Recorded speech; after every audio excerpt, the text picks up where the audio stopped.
राजकारणामध्ये तर आपण लोक आपल्याला जेव्हा निवडून देतात तेव्हा आपलं ते कर्तव्य असतं किंवा आपली मेहरबानी नसते त्यांच्यावरती. आपण जास्त आश्वासन देण्यापेक्षा आपण ते करून दाखवलं पाहिजे. आणि अनेक लोकांनी हा मुद्दा फक्त निवडणुकीच्या तोंडावरच घेतला जातो आणि त्या लोकांवरती बोलण्यात आणि त्यांच्या मागे टाइम व्यर्थ करण्यात आपल्याला वेळच घालवतो. आपलं लोकांनी निवडून दिलंय आपल्याला कामं करण्यासाठी आणि आमचं पाहण्याचं काम तुम्ही पब्लिकला विचारू शकता. प्रत्येक ठिकाणी फॉलोअप घेतला जातो आणि पारदर्शकतेने काम होतं. खोटं बोलायचं पण ते रेटून बोलायचं अशा प्रकारचा हा प्रकार आहे आणि त्याला आम्ही दुर्लक्षित करतो. अशा लोकांकडे आम्ही लक्ष पण करतो. आणि सगळ्यात मोठा प्रकल्प आता आम्ही एक हाती घेतला तो म्हणजे छत्रपती संभाजी महाराजांचा. तुमचे काही राजकीय विरोधक आहेत पण तुमचे मित्र सुद्धा आहेत.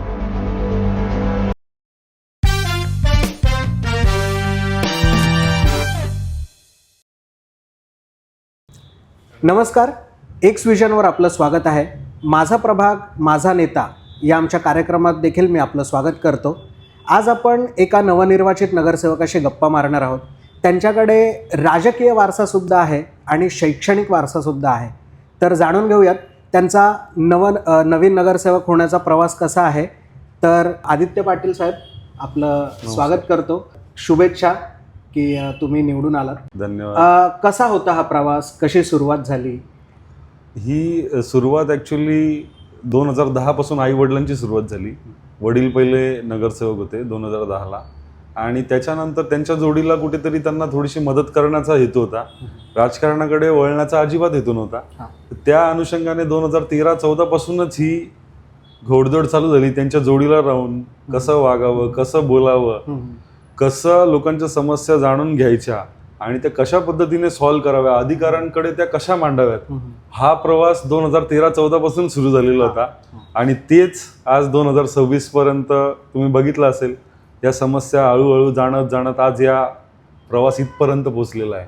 तर दादा, वडिलांचा राजकीय वारसा तर होताच, पण आई सुद्धा ॲडमिनिस्ट्रेटिव्ह डिपार्टमेंटच्या चीफ होत्या. तर कसं दोघांकडनं तुम्हाला काय संस्कार झाले ज्याच्यामुळे तुम्हाला या राजकीय प्रवासात यावंसं वाटलं? बाबांकडनं काही सल्ले मिळाले का? काय शिकायला मिळालं तुम्हाला या 10 ते 15 वर्षांच्या प्रवासामध्ये? वडिलांचं पहिल्यापासून एकच होतं, मेहनत करायचं, व्यवहार चांगला ठेवायचा, सगळ्यांशी व्यवस्थित वागावं आणि चांगल्या सवयी ठेवाव्यात आणि आपल्यावरती जी जबाबदारी दिली जाते ती 100% पार पडली पाहिजे. मग तो बिझनेस असो, घरची असो किंवा राजकारण असो. राजकारणामध्ये तर आपण लोक आपल्याला जेव्हा निवडून देतात तेव्हा आपलं ते कर्तव्य असतं किंवा आपली मेहरबानी नसते त्यांच्यावरती की आम्ही हे काम केलं ते काम केलं. आपलं कर्तव्य आहे ते की त्यांच्या सगळ्या समस्या जाणून घ्यायच्या आणि त्या जितक्या प्रमाणात आपल्याला सॉल्व्ह करता येईल त्या सॉल्व्ह करणं. आणि आईकडून एक गोष्ट शिकण्यासारखी होती ती म्हणजे की आपण साधं राहिलं पाहिजे, आपलं वागणं व्यवस्थित असलं पाहिजे आणि सत्य वागलं तर आपण कुठेच कधी कमी पडण्यात त्रास होईल पण आपलं नक्की नाव तसंच राहील आणि नावाला आपल्या कुठे डाग नाही लागला पाहिजे अशा प्रकारे तुम्ही वागा, असं ते वळण होतं. आणि नेहमी एकच होतं की बाबा जी काही जबाबदारी कराल ती व्यवस्थित पार पाडा. कमी शिकलं तरी चालेल पण आईचं शिक्षणच एवढं होतं की त्याच्यामुळे घरात ऑलरेडी वडील ग्रॅज्युएट, मम्मीकडे BA सोडून अजून 3-4 डिग्र्या होत्या, MA, SDCM, DCMB आणि GDCNA. म्हणजे बदलापुरातील सगळ्यात जास्त सुशिक्षित अशी महिला म्हणून, महिला नगरसेवक म्हणून मम्मी होती. त्याच अनुषंगाने मग आपण ऍटलिस्ट ग्रॅज्युएट तरी पाहिजे. बरोबर. आणि सगळेच एज्युकेटेड असल्यामुळे ते शिक्षणाचं पण महत्व होतं. बरोबर. सत्य वागलं पाहिजे, कामं केली पाहिजेत लोकांशी आणि आपली वर्तणूक चांगली पाहिजे. ह्या त्यांच्याकडून आम्हाला शिकण्यासारख्या गोष्टी होत्या. दादा, तुमचं बॅकग्राऊंड काय, म्हणजे तुमचं शिक्षण काय झालंय आणि तुम्ही व्यवसायात सुद्धा आहात आत्ता? हो. ओके. शिक्षण माझं आता BE सिव्हिल झालेलं आहे आणि व्यवसायामध्ये शिकता पण आम्ही ऑफिसला ऑलरेडी बसत होतो. 2010 पासूनच आम्ही आई वडिलांनी आम्हाला सवय लावली होती की शिक्षणाच्या जोडीला ऑलरेडी आमचं फायनल होतं की बिझनेसच करायचं आहे. त्यामुळे त्याची सुरुवात 2010 पासून 10वी झाल्यानंतरच सुरुवात झालेली होती. ते वळण तिकडनंच लागलेलं होतं. व्यवसायात ऑलरेडी आमचा वडिलांचा ट्रान्सपोर्टचा ऑलरेडी बिझनेस होताच. मटेरियल सप्लाय, ट्रान्सपोर्ट या 2 गोष्टी होत्याच आणि त्याच्यामुळे तिकडनं अजून शिकायला सुरुवात झाली की बाबा कशा प्रकारे मस्टर हँडल केलं जातं, अकाउंट्स कसे हँडल केले जातात, बँकिंग काय आहे आणि कशा प्रकारे बिझनेस हँडल केला पाहिजे, ह्या गोष्टी त्यांच्याकडून शिकायला मिळाल्या. आणि त्याच जोडीला आमचं कन्स्ट्रक्शनही चालू होतं. कन्स्ट्रक्शनचे आता तुम्ही अनेक प्रोजेक्ट बघत असाल, कात्रपमध्ये आमचे अनेक प्रोजेक्ट चालू आहेत. काही प्रोजेक्टची नावं सांगाल? शुभसृष्टी असेल, 1000 युनिट्सचा हा प्रोजेक्ट आहे. आता आपण जिथे बसलो शुभ एलिना, त्याच्यानंतर शुभ सूर्यदर्शन, त्याच्यानंतर अशा प्रकारे म्हणजे कात्रपमध्ये 10 साईट्स आता आमच्या ऑनगोईंग आहेत आणि सगळ्या नावाजलेल्या ठिकाणी आहेत. बॉम्बे बार असेल, टाटा क्रोमा असेल, त्यानंतर आज ICICI बँक असेल आणि वेस्टला सुद्धा आमच्या साईट चालू आहेत. दादा जरा राजकीय गप्पा मारूयात. निवडणूक आयोगाने तारखा दिल्या आणि त्यानंतर तुमच्याकडे प्रचारासाठी खूप कमी वेळ होता. तर या कमी वेळात तुम्ही कसं मॅनेज केलं? कारण तुमचा वॉर्ड बदलापूरमधला सगळ्यात मोठा वॉर्ड होता, 3 याच्यात गट होते आणि त्या गटांमधनं तुमचा एक गट होता 15 तर कसं मॅनेज केलं? कार्यकर्त्यांची पळापळ असेल, कोणाला सपोर्ट करायचा कळत नव्हतं, तर कसं मॅनेज केलं हे सगळं? ॲक्च्युली भारतीय जनता पार्टीने तिकीट जे डिक्लेअर केले ते लेट केले, त्याच्यामुळे आम्हाला टाइम कमी पडला. पण जो नेहमीच कामं करत असतो, लोकांमध्ये असतो, त्यांच्या समस्या जाणत असतो आणि गेली 10-12 वर्ष मी ही काम करत होतो आई वडिलांच्या जोडीला खांद्याला खांदा लावून आणि त्या समस्या निवारण करण्याचं काम माझ्या ताकदीने जितकं करता येईल तितकं ते मी करतच आलो होतो. त्याच्यामुळे कुठलंही बिल्डिंग राहील किंवा काय याची चिंताच नव्हती, कारण की सगळीजणं मला इंट्रोडक्शन कुठे द्यायची गरज नव्हती. ते ओळखत होते, कामाने ओळखत होते मला. त्याच्यामुळे हे जे बाकीचे जे 2 वॉर्ड होते, पॅनल सिस्टम आपल्याकडे पहिल्यांदा झाली, बाजूचे जे 2 वॉर्ड होते ते फिरणं मला महत्त्वाचं होतं. ते पहिलं मी फिरून घेतलं आणि नंतर मोर्चा वळवला आमच्या प्रभागाकडे आणि मग जितकं करता येईल तितकं करत गेलो. काही गोष्टी, काही बिल्डिंग्स ज्या महत्त्वाच्या की नाही बाबा इथे तिथली लोकच बोलायची की अरे इथे यायचीच तुम्हाला गरज नाही, असं प्रत्येक बिल्डिंगमध्ये बोलायचं. पण मतदारांकडे जाणं एखाद्या उमेदवाराचं हे सुद्धा कर्तव्य आहे की आपण जरी किती कामं केली असली तरी त्यांच्याकडे आपण गेलं पाहिजे, आपला हक्क आपण बजावला पाहिजे मतं मागण्याचा. आणि तेच कर्तव्य होतं. त्याच अनुषंगाने सगळीकडे फिरलो. त्याच्यामधून पण एक 10-15% राहिलं. पण जशी निवडणूक झाली, निकाल लागला, तसा पहिले त्यांना जाऊन भेटी दिल्या. कोणाला नाराज आपल्याला ठेवायचं आणि सगळी लोक बिलकुल नाराज नव्हती. ते एकदम खुश होती की बाबा आमच्याकडे नाही आलं तरी चालेल, पण आम्हाला रिझल्ट ऑलरेडी माहिती होता. दादा, हे तुम्ही आता प्रचाराचं सांगितलं, पण प्रचाराच्या दरम्यान तुम्ही घरोघरी गेला, जसं तुम्ही आता सांगितलं की 15% भाग राहिला असेल, तर असं फिरताना तुम्हाला अशा काही समस्या जाणवल्या का की ज्या समस्या वॉर्डात आहेत पण आपल्याला माहिती नाहीत किंवा आता याच्या पुढे काहीतरी नवीन समस्या निर्माण झाली ती आपल्याला आता सॉल्व्ह करायची आहे?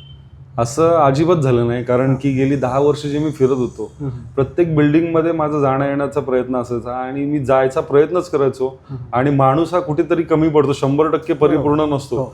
त्याच अनुषंगाने तुम्ही बघाल तर काहीतरी राहतं, तर ते राहतं त्या ठिकाणी ते माणूस एक्सेप्ट पण करतो. आम्ही सुद्धा एक्सेप्ट करतो की इथे आपण कमी पडतोय, तर तिथे आपण आता वेळ कमी पडला पण जेव्हा निवडून आलो त्याच्यानंतर तरी ॲटलिस्ट तिथे गेलं पाहिजे. आणि समस्या म्हणजे मूलभूत समस्या माणसाच्या एकच असतात: स्वच्छता, पाणी, लाईट आणि कचरा आणि रस्ते.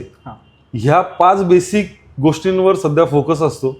आणि आम्ही पाण्यावरती तितकंच काम केलं आहे. त्याच्यामुळे पाण्याच्या टाकी असेल, त्याचं डिस्ट्रीब्युशन असेल, कचऱ्याची कशी सिस्टम लागली पाहिजे त्या संदर्भात असेल. आणि मी प्रत्येक बिल्डिंगमध्ये जात होतो तेव्हा मी सगळ्यांशी एकच म्हणत होतो की बाबा तुम्ही जिथपर्यंत आम्हाला समस्या सांगत नाही तोपर्यंत मी त्या कंप्लीट नाही करू शकत. एकदा एखादा माणूस तो पदावरती असला किंवा नसला किंवा नगरसेवक जरी असला, पण त्याच्या जोडीला जर लोकांचं समर्थन नसेल, लोकांचं कोऑर्डिनेशन नसेल, लोकांचं त्याच्याशी बोलणं नसेल, तर तो समस्या सॉल्व्ह करू शकत नाही. आणि आमचं कोऑर्डिनेशन बऱ्यापैकी आम्ही सगळीकडे पोहोचण्याचा प्रयत्न करत होतो आणि ती लोक माझ्यापर्यंत पोहोचत. त्याच्यामुळे असं कधीच झालं नाही की कुठली इथली समस्या माहिती नाही किंवा नवीन आहे किंवा काय, असं कधीच झालं नाही. पण एक 5% काही ठिकाणी ज्या ठिकाणी जाणं आमचं झालं नाही त्या ठिकाणचं पेंडिंग राहिलं. दादा, गेल्या 2-4 वर्षांमध्ये किंवा एकंदर गेल्या पूर्णच एक 5 वर्षांमध्ये तुम्ही नवीन पनवेल हायवे आणि तिथे जो तलाव आहे त्याच्या आजूबाजूला तुम्ही खूप काम केलं. तर तलाव फोकस करण्यामागे काय तुमचा विचार होता? आपल्या कात्रप परिसरातील एक तो हार्ट आहे, त्याला एक चांगला रोड लागलेला आहे आणि आपली डेव्हलपमेंट एक अतिशय प्लॅनिंगने कात्रपमध्ये होते. बरोबर. हो. आणि त्याच अनुषंगाने तो जो तलाव आहे त्याला ब्युटिफिकेशन एक वेगळ्या धर्तीवरती करायचा आमचा मानस होता. आणि आई वडिलांचं एकच म्हणणं होतं की अशा प्रकारे काम करा, आपण एज्युकेटेड आहोत, आपण कन्स्ट्रक्शन फील्डमध्ये आहोत, आपण बिझनेसमध्ये आहोत, तर एक वेगळ्या पद्धतीत काम झालं पाहिजे. त्याच अमाऊंटमध्ये त्याच पैशामध्ये थोडीशी एक वेगळी दिशा दिली तर ते काम अतिशय सुंदर करता येईल आणि चांगलं करता येईल. आणि तिथल्या समस्या, ज्या काही समस्या असतात त्या कामाच्या अनुषंगाने जर तुम्ही लक्ष घातलं तर त्या परमनंटली सॉल्व्ह होतात. आणि तिथे समस्या होती कचऱ्याची, कारण की आपल्या लोकांमध्ये अजून ती मानसिकता हे झालेली नाहीये की त्या ठिकाणी कचराच टाकला जातो. अजून सुद्धा आम्ही ती मानसिकता चेंज करण्याचा प्रयत्न करत आहोत. जो तो येतो ते निर्माल्य तिथे टाकतो. बरोबर. आणि त्याच्यामुळे खूप जास्त समस्या तयार होते. त्या पिशव्या, नारळ, अनेक फोटो, तर लोकांमध्ये जनजागृती करून ॲटलिस्ट डेली तिथले स्वच्छता करत राहिलो तरी लोकांमध्ये ती हे होईल की सवय पडेल की बाबा आता तरी इथे आपण कचरा टाकणं थांबलं पाहिजे. आणि त्या परिसराला जो तलाव आहे हा एक वेगळाच लुक देतो. तिथलं कन्स्ट्रक्शन असेल, तिथले लोकांना फिरण्यासाठी, मॉर्निंग वॉकसाठी तिथे ज्येष्ठ नागरिक जमतात, तिथे योगा करतात आणि ते एक फ्रेश वातावरणाचं ठिकाण आहे. आता तर आपण तो 50% पण नाही 30%च म्हणू शकतो डेव्हलप झालाय. मेन जो प्रोजेक्ट आहे त्याचा तो टेक्निकल गोष्टीमुळे पेंडिंग आहे, तो पण लवकरच आपण मार्गी लावतोय. तो झाल्यानंतर त्याचं खोलीकरण होईल, गाळ काढला जाईल, तिथे चालण्या फिरण्यासाठी व्यवस्थित जागा केली जाईल, ट्रॅक बनवला जाईल. त्याच्यानंतर वेगवेगळ्या गोष्टी आहेत. बोलण्यापेक्षा आपण त्या गोष्टी जेव्हा आम्ही इम्प्लिमेंट करू तेव्हा लोकांना समजेल. आणि आम्ही पारदर्शकतेने काम करतो. आपण जास्त आश्वासन देण्यापेक्षा आपण ते करून दाखवलं पाहिजे. एक वेगळी दिशा देऊन कात्रपला एक वेगळ्या दिशेने नेण्याचा आमचा नेहमी प्रयत्न असतो. बरोबर. तलावाच्या आजूबाजूचा जो पट्टा आहे त्याच्यात बरीच डेव्हलपमेंट झाली आहे. नवीन बिल्डर्स येत आहेत, नवीन रहिवासी येत आहेत. या रहिवाशांचे काही प्रॉब्लेम्स असतील किंवा एरिया आत्ता नवीन आहे त्यामुळे ते प्रॉब्लेम्स नसतील, पण असं काही आहे का की पुढच्या 10 वर्षात हा प्रॉब्लेम क्रिएट होऊ शकतो आणि त्याच्यावर तुम्ही आत्तापासून काम चालू केलेलं आहे? तिथे आता मागच्या पनवेल हायवेला तुम्ही बघत असाल पाणी साठतं. हां, बरोबर. त्याच्यावरती ऑलरेडी आमचं काम चालू आहे आणि त्याच्यावरती आम्ही काम करत आहोत की ती कशा प्रकारे सॉल्व्ह करता येईल. कारण की वरून जे डोंगरातून जे पाणी येतं ते एकदम एवढ्या स्पीडने येतं की जे पाणी पास ऑन व्हायला पाहिजे ते त्या स्पीडनी पास ऑनच होत नाही आणि त्याच्यामुळे ते थांबून राहतं. पाऊस कमी झाला का मग ते कमी होतं. तर त्याच्यावरती आम्ही सोल्युशनच्या मागे आहोत जेणेकरून परत पुढे जाऊन ती समस्या तिथे निर्माण व्हायला नको आणि त्या एरियाची एक वेगळी आयडेंटिटी मेंटेन राहिली पाहिजे. त्या हिशोबाने आपण काम करत आहोत आणि बाकी तिथे काही समस्या नाही आहेत. आता एक दुसरा म्हणजे स्ट्रीट लाईट्स आम्ही वेगळ्या मॅकडॉनल्डपासून ते आपलं भारतीय स्वीट्स तेवढ्याच पोर्शनमध्ये स्ट्रीट लाईट्स नाही आहेत मध्ये. बरोबर. तर तिथे सुद्धा आम्ही वेगळ्या लाईट्स मुंबईच्या धर्तीवरती डिझायनर पोल्स येतात ते लावून एक वेगळी ओळख देण्याचा प्रयत्न आहे. अदरवाईज जर नॉर्मल पोल लावायचे असते ते कधीच लागले असते. बरोबर. आणि नॉर्मल लाईट लोकांना दिसली असते पण एक वेगळी आयडेंटिटी मिळाली नसती. तर तो सुद्धा फॉलोअप आम्ही घेतोय आणि लवकरच निवडणुकीच्या आधी पण मी बोललो होतो की लवकरच हे काम मार्गी लागेल. तिथे फक्त तो अंधार होतोय. कात्रप तलावाच्या स्वच्छतेचा एक विषय आहे.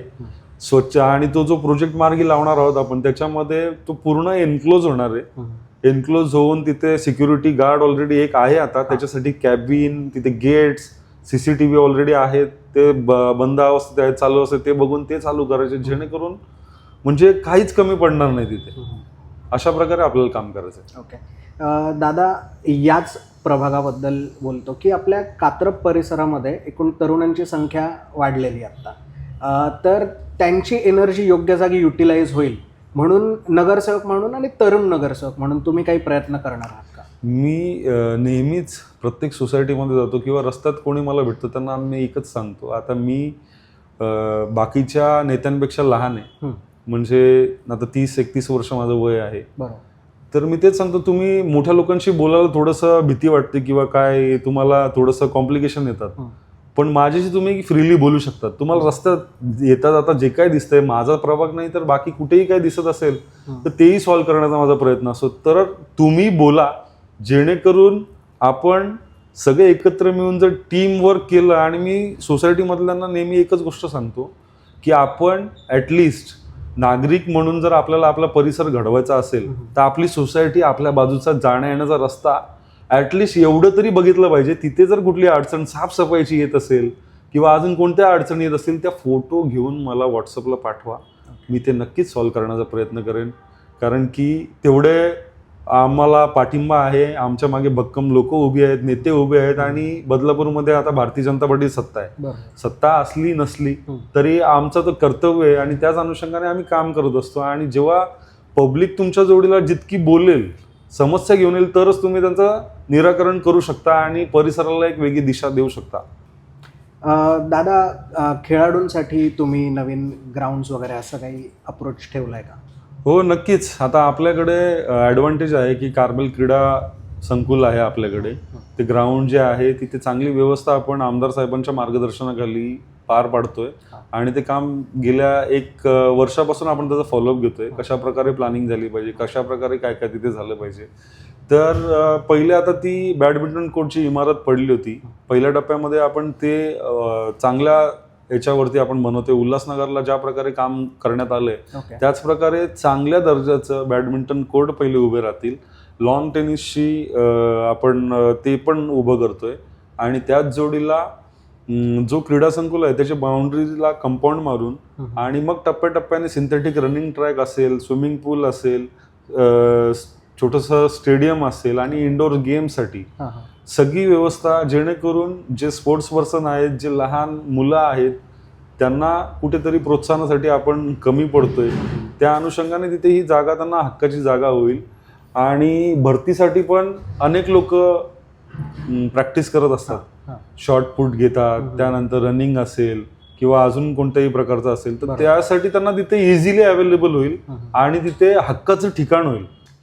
तर दादा, तुम्ही गेल्या 2-3 वर्षापासून स्वतः काही कार्यक्रमांचं आयोजन करताय, तिथे युवकांना आकर्षित करण्याचा प्रयत्न करताय, किंवा ओव्हरऑल तुमच्या प्रभागामधल्या सगळ्याच नागरिकांना आकर्षित करण्याचा प्रयत्न करताय. तर कसे होतं ते कार्यक्रम, काय आयडिया आहे यामागची? आम्ही श्रीराम प्रतिष्ठानच्या माध्यमातून अनेक सांस्कृतिक प्रोग्राम पण हाती घेत असतो. कारण की आई वडिलांचं माझं सांगणं होतं की रस्ते, पाणी, लाईट ही म्हणजे डेव्हलपमेंट नाही, याच्या जोडीला सांस्कृतिक आपली संस्कृती पण आपण जपली पाहिजे. त्याच अनुषंगाने मग महाशिवरात्र असेल, त्यानंतर गुढीपाडवा शोभायात्रा असेल, त्यानंतर दिंडी काढली जाते, त्याच्यानंतर दिवाळी पहाटचा प्रोग्राम हाती घेतला जातो, दीपोत्सव असतो त्याच्यामध्ये, जेणेकरून सगळ्या वयोगटातील लोक तिथे एकत्र येऊन सगळे एक एन्जॉय पण करतील आणि कुठेतरी आपल्या संस्कृतीचं दर्शन पण त्यांना होईल. आणि सगळ्यांमध्ये ते कुठेतरी जपण्याचा आपण प्रयत्न त्या माध्यमातून करतोय आणि अनेक उपक्रम आपण त्याच्या माध्यमातून हाती घेतोय. मेडिकल चेकअप असतील आणि अजून आता पुढे वेगवेगळे उपक्रम आपण हाती घेणार आहोत, म्हणजे वृक्षारोपण असेल. त्या संदर्भात सुद्धा आपण डेव्हलपमेंटच्या जोडीला कुठेतरी काहीतरी काम करणं सध्याच्या युगात महत्त्वाचं आहे. ते सगळे उपक्रम आपण चांगल्या पद्धतीत सगळ्यांच्या समन्वयाने, आणि अनेक लोक मला तिथे जॉईन होतात जी लोकांना प्रसिद्धी नकोय पण ते पडद्याच्या मागे राहून काम करणं पसंत करतात. अशी अनेक मोठी टीम आहे, ती सगळी याच्या मागे काम करते आणि जेणेकरून आपली संस्कृती जपली जाईल, आपल्या परिसराचं नाव कुठेतरी चांगलं होईल आणि सगळ्याच परिसराची सगळ्याच बाजूने प्रगती होईल, असा एक आमचा प्रयत्न आहे. तर दादा, मला याच्याशी रिलेटेड आणखीन एक प्रश्न विचारायचा आहे. तुमचे काही राजकीय विरोधक आहेत पण तुमचे मित्रसुद्धा आहेत आणि ते सेम कार्यक्रम, याच प्रकारचे कार्यक्रम प्रभागामध्ये राबवत असतात. तर आपले कार्यक्रम त्यांच्यापेक्षा वेगळे कसे असतात? आपण गेली 2-3 वर्षापासून हे सगळे प्रोग्राम हाती घेत आहोत आणि जनतेमध्ये तुम्ही बघितलं असेल, सगळ्या लोकांना माहिती आहे, या मॅकडॉनल्डपासून आपल्या कात्रप तलाव असेल या परिसरात एक विद्युत रोषणाई केली जायची. कात्रप तलावावरती हे प्रोग्रामची सुरुवात आपण केली आणि ही कोणाशी कॉम्पिटिशन नाही आहे. आम्हाला बघून जर लोक अनेक प्रोग्राम हाती घेत असतील आणि कात्रप विभागात शत्रू किंवा अजून कोणीही असो, पण ते प्रोग्राम हाती घेत आहेत ना, काहीतरी चांगलं आम्ही जे करण्याचा प्रयत्न करतोय ते बघून जर अजून लोक करत असतील तर चांगलीच गोष्ट आहे. आणि असेच प्रोग्राम, सांस्कृतिक प्रोग्राम आम्ही हाती घेण्याचा प्रयत्न करत असतो, जेणेकरून संस्कृती जपली पाहिजे. बाकी कोणाशी टीका टिप्पणी किंवा कॉम्पिटिशन अजिबात नाही. आणि लोकांना सुद्धा माहिती आहे की गेल्या 3 वर्षापासून आम्ही प्रोग्राम करतो आणि आम्ही कुठल्या इलेक्शनच्या तोंडावरती हे हाती घेतलेलं नाही. हे राजकीय हेतूने नाही, तर एक संस्कृती जपण्याच्या हेतूने हाती घेतलेलं. आणि प्रत्येकाचा वैयक्तिक प्रश्न आहे, त्याला कुठल्या लेवलला काम करायचं आणि कशा प्रकारे काम करायचं आहे. बरोबर. काही जागा आहेत ज्या रिझर्व जागा आहेत, तर तो सुद्धा एक मुद्दा आहे, त्याबद्दल काय सांगाल? ते रिझर्व जागा आता नगरपालिकेतच माझ्या मते आपल्या नगराध्यक्ष असतील, आम्ही असेल, त्या जागा नगरपालिकेला ताब्यात घेण्याचं आम्ही आवाहन करणार आहोत, जेणेकरून ज्या जागा ओपन स्पेस आणि रिझर्व आहेत त्या नागरिकांसाठी खुल्या होतील आणि तिथे खेळण्यासाठी किंवा अजून तुमची ग्रंथालय असेल किंवा अजून कुठल्या तरी चांगल्या उपक्रमासाठी ते यूज होतील आणि नागरिकांच्या कामास येतील. अशा प्रकारे आपण ते करतोय. दादा, पाण्याचाही काही प्रभागामध्ये प्रश्न आहे, तर त्यासाठी टँकर पुरवले जातात आणि मग त्याचा एक व्यवसाय चालतो, तर त्याबद्दल तुमचं काय मत आहे? त्यावर काय उपाय? आमचा हा व्यवसाय गेल्या मला वाटतं 23 वर्ष झाले हा व्यवसाय आहे आणि अनेक लोकांनी हा मुद्दा फक्त निवडणुकीच्या तोंडावरच घेतला जातो. बरोबर. निवडणूक 2015ला होती, तेव्हा सुद्धा टँकरचा मुद्दा घेतला गेला. 2025ला सुद्धा, आता या निवडणुकीत सुद्धा त्याचाच वापर केला गेला. पण लोकांना यातलं कटू सत्य माहिती होतं की अनेक आरोप होतात, पण त्यांना प्रत्युत्तर आपण देण्यापेक्षा आपलं काम बोलतं आणि लोकांनी ते प्रत्युत्तर चांगल्या मतांनी दिले. 2500+ मतांनी बरोबर मला निवडून दिले, हे त्याचं प्रत्युत्तर आहे. बरोबर. आणि त्या लोकांवरती बोलण्यात आणि त्यांच्या मागे टाइम व्यर्थ करण्यात आपल्याला वेळच घालवायचा. आपलं लोकांनी निवडून दिलंय आपल्याला कामं करण्यासाठी आणि अशा लोकांकडे दुर्लक्ष करून आपण कशा प्रकारे काम करता येईल त्याच्याकडे नियोजन करावं. आता तुम्ही पाण्याच्या टाक्या बघू शकता. कार्मेल ग्राउंडच्या इथे बाजूलाच एक आपण पाण्याची टाकी 20 लाख लिटरची सगळ्यात मोठी टाकी आमच्या प्रभागासाठी आम्ही आमदार साहेबांकडे अनेक वेळा त्याचा प्रपोजल घेऊन जात होतो, पण ते टेक्निकल गोष्ट अशक्य होती, पण ती पण आम्ही शक्य करून दाखवली. ती एक व्यवस्था केली. त्यानंतर मोहपाडा येथे सुद्धा पाण्याची टाकी आहे. बरोबर. त्याचं पण लोकांनी अनेक वेळा क्रेडिट घेतलं, पण त्याची सत्यता हीच होती की ते काम माझे वडील नगरसेवक असताना मार्गी लावलं होतं आणि किसन कथोरे साहेबांनी स्वतः त्याचं उद्घाटन करून ती कात्रपसाठी व्यवस्था चालू करण्यात आली होती. बरोबर. आणि आमचं पाण्याचं काम तुम्ही पब्लिकला विचारू शकता, प्रत्येक ठिकाणी फॉलोअप घेतला जातो आणि पारदर्शकतेने काम होतं. ते अनेक आरोप होतात, अनेक आरोप केले जातात, पण त्याच्याकडे आपल्याला लक्ष द्यायचं नाही. आपल्याला जनतेचे प्रश्न सॉल्व्ह करायचे आहेत आणि आम्ही परमनंट प्रॉब्लेम सॉल्व्ह करण्यामागे आमचा वेळ देतो. आणि आता पण तुम्ही प्रत्येक सोसायटीमध्ये जाऊन विचारू शकता की पाण्याची परिस्थिती काय. खोटं बोलायचं पण ते रेटून बोलायचं, अशा प्रकारचा हा प्रकार आहे आणि त्याला आम्ही दुर्लक्षित करतो. अशा लोकांकडे आम्ही लक्ष पण देतो. दादा, हे सगळे मुद्दे आहेतच आणि तुम्ही ही सगळी उत्तरं देताना तुम्ही तुमच्या पक्षाच्या वरिष्ठ नेत्यांचं नाव घेतात सातत्याने, तर पूर्ण निवडणुकीच्या या प्रोसेसमध्ये तुम्हाला या सर्व वरिष्ठ नेत्यांकडनं कसा सपोर्ट मिळाला आणि तुम्ही कसे स्ट्रॉंगली ते तुमच्या मागे उभे होते? आमदार साहेबांचा असेल, आम्हाला नेहमीच मार्गदर्शन असायचं की आपण कशा प्रकारे काम केलं पाहिजे, आपला जनसंपर्क वाढवला पाहिजे. जनसंपर्क वाढवला तर तुम्ही लोकांच्या अडचणी सॉल्व्ह करू शकता.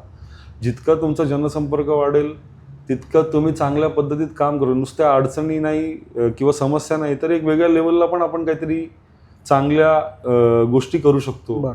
मग त्या फक्त एरियामध्ये रस्ता, पाणी, लाईट हे करणं म्हणजे डेव्हलपमेंट नाही, तर त्या आपली कुठेतरी संस्कृती पण जपली पाहिजे, हेही त्यांचा मानस होता. आणि जे टीका करतात त्यांना प्रत्युत्तर न देणं हे त्यांचं पहिलं आम्हाला सांगणं होतं की अजिबात त्यांच्याकडे लक्ष द्यायचं नाही. आपलं फोकस आपल्या कामाकडे ठेवायचा, आपली सरळ रेष वाढवण्याकडे आपला फोकस असला पाहिजे. आणि जे असे वागतात त्यांच्याकडे तर बिलकुल त्यांना दुर्लक्षच करायचं. आपलं फोकस आपल्या कामाकडेच असलं पाहिजे. आणि सत्ता आता आली आहे, पण सत्ता नव्हती तरी सुद्धा कथोरे साहेबांनी आमच्या मागणीनुसार भरघोस निधी या प्रभागाला दिलेला आहे. आणि त्याच अनुषंगाने तुम्ही या प्रभागातील रस्ते बघा, स्वच्छता बघा, आणि लाईट असेल, सगळ्या बाबतीत आम्ही काम करतोय. आणि सगळ्यात मोठा प्रकल्प आता आम्ही एक हाती घेतला तो म्हणजे छत्रपती संभाजी महाराजांचा. तो बदलापूरला पण माहिती नसेल, काही ठराविक लोकांनाच माहिती आहे. तर 10 टनाचा हा ब्रॉन्झचा पुतळा, वा, हा श्रीजी माइलस्टोन जिथे आता मतदान झालं त्या कॉर्नरवरती आहे. ओके. तर तो सँक्शन पण झालेला आहे, त्याचं काम पण गेल्या अनेक महिन्यांपासून चालू आहे. ओके. आणि तो आम्ही एप्रिल एंडपर्यंत मार्गी लावून मेला संभाजी महाराजांची जयंती आहे, तर त्यावेळेस आमचा तो पूर्ण करण्याचा प्रयत्न आहे. मेघडंबरी घेतलेली आहे, बेस चांगला घेतलेला आहे आणि पुतळा एक 13 ते 14 फुटाचा आपण घेतलेला आहे. आणि तो या परिसराला एक वेगळी ओळख देईल, या परिसरालाच नाही पूर्ण बदलापूरला एक वेगळी ओळख देईल. बरोबर. अशा प्रकारे आमचा काम करण्याचा प्रयत्न असतो. आणि इलेक्शनच्या आधी सुद्धा आपण त्याचं उद्घाटन करण्याचा प्रयत्न केला होता, पण आचारसंहिता लागली आणि त्याच्यामुळे ते आपण करू नाही शकलो. एक वेगळ्या पद्धतीत त्यांचा मान सन्मान करून 5 नद्यांचं पाणी आपण आणलं होतं, पण नशिबाने साथ दिली नाही, बरोबर. ती आचारसंहिता लागली. पण ठीक आहे, तो प्रोजेक्ट आला, लवकरच मार्गी लागेल. आणि त्या परिसराला जसं मॅकडॉनल्डच्या नावाने ओळखला जातो तो चौक, त्या परिसरात अनेक शोरूम्स आहेत किंवा KFC असेल, त्या नावाने तो ओळखला जातो. तसा तो परिसर, आपला हा कात्रप परिसर एक लँडमार्क म्हणून छत्रपती संभाजी महाराजांचा स्मारक हा एक लँडमार्क होईल आणि त्या परिसराला एक वेगळी होईल. जशा प्रकारे कात्रप तलावाला एक वेगळी ओळख आहे, तशीच त्या परिसराला एक वेगळी ओळख होईल. आणि नुसतं स्मारक नाही बांधत होतो आम्ही, तर त्या परिसराचे अजून जे काही प्रॉब्लेम्स होते ते त्याच अनुषंगाने आम्ही सॉल्व्ह करत आहोत. ओके. अशा प्रकारे आपण काम करतोय. तर अजून काही सांगायचं आहे तुम्हाला नागरिकांना जे कव्हर नाही झाले?